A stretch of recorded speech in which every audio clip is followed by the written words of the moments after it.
Hello, everyone. I'm Sign1News anchor Jaydeep Gore. Here's a quick look at the top trending stories making headlines today. If you post an interesting comment about this update, we may add it at the bottom of the screen.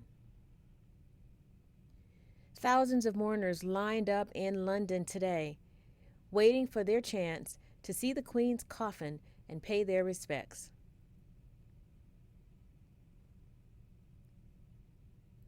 Today, Queen Elizabeth's coffin processed from Buckingham Palace to Westminster Hall.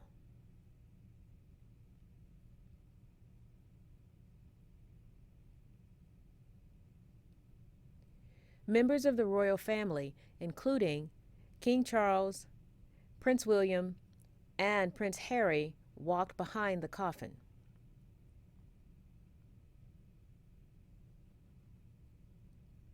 The Queen's body will lie in state at Westminster Hall starting today until her funeral on Monday at Westminster Abbey.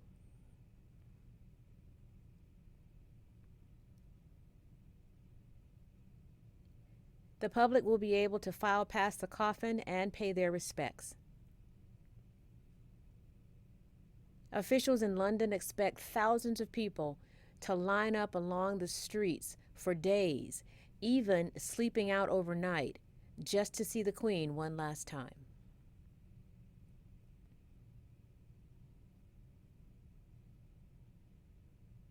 Abortion just became an even hotter issue before the midterm elections. Republican Senator Lindsey Graham is proposing a nationwide ban on abortions in many cases. It would ban abortions after 15 weeks, except in cases of rape, incest, and saving the mother's life. Many Democrats are already campaigning on the unpopularity of overturning Roe versus Wade in June. And some Republicans are not supporting Graham's bill either. Right now, states are dealing with the issue of abortion. West Virginia passed a near total ban yesterday.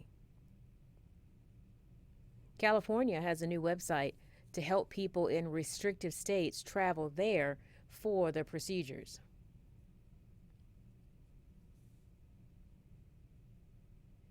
And Republicans who control Graham's own state of South Carolina found a near total ban blocked by members of their own party last week.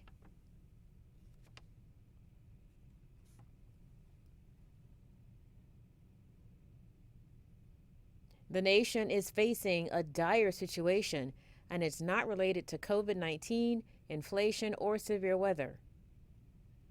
The first national railroad strike in 30 years could start as soon as this Friday. And according to the U.S. Chamber of Commerce, if 60,000 union rail workers go on strike, it could bring the transportation of nearly 30% of the nation's freight to a grinding halt. Workers are striking over scheduling rules that require engineers and conductors to be on call 7 days a week, preventing them from making their own plans, depriving them of time with their families, and creating a high turnover rate. President Biden has called both the unions and the rail companies in an attempt to avert a strike. And he is urgently discussing contingency plans to try and keep the supply chain moving.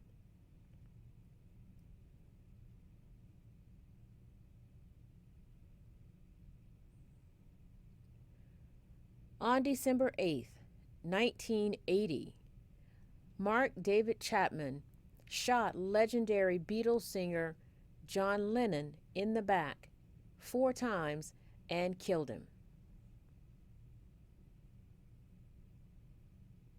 Chapman was sentenced to 20 years to life in prison after pleading guilty. Chapman has applied for parole 12 times, and as of last month, denied parole 12 times. Chapman has expressed some remorse for killing Lennon in recent years. But Lennon's widow, Yoko Ono, has reportedly submitted a number of letters asking the board to deny parole. Chapman will be eligible to seek parole again in 2 years.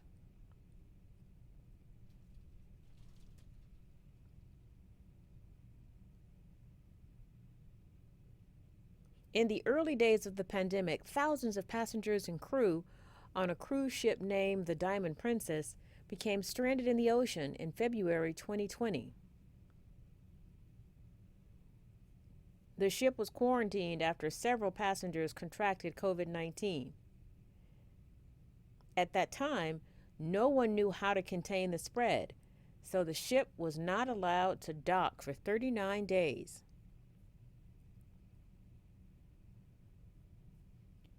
A new documentary entitled Hell of a Cruise tells the story of the chaos and confusion on the ship at the start of the pandemic.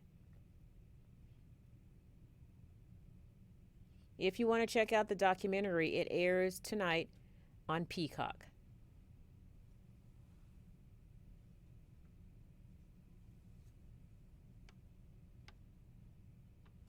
Four men in Kentucky have earned a Guinness World Record and helped out those in need. The men now hold the record for the most holes of miniature golf in 24 hours by a foursome.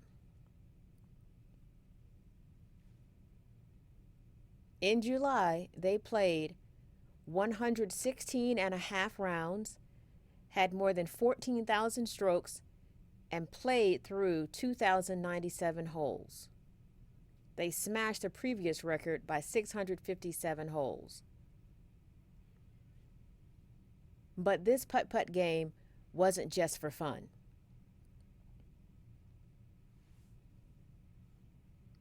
The foursome encouraged donations for Matthew 25 Ministries, which helped after the devastating floods that hit Kentucky last month. They raised almost $3,000. And the International Humanitarian and Disaster Relief Organization also says it saw a surge in donations around the time of the golf game. This next story is incredible and so sweet. A very polite bear in New Jersey has taught himself how to close the front door of a woman's home just because she asks. The bear even wipes his feet on the mat. The bear nudges the door open with its nose, then closes it by grabbing the doorknob with its mouth. Watch this. Close the door, you little stinker. Good boy. Close it. Close it. Oh, what a good boy. Go ahead. All the way, hon. All the way. So cute.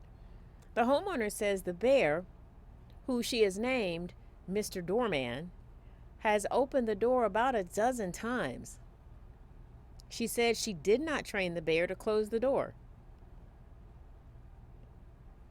She just urged him to do it in a nice voice. But she warns other homeowners, do not try this at your home. Sign1News will be broadcasting updates Monday through Friday. And a reminder, the Sign1News Saturday virtual show team is taking a break for the summer. We will see you again in a few weeks in the fall.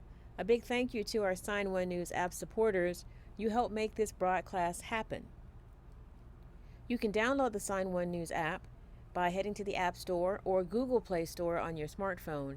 And you can also watch on Apple TV, Amazon, and Roku.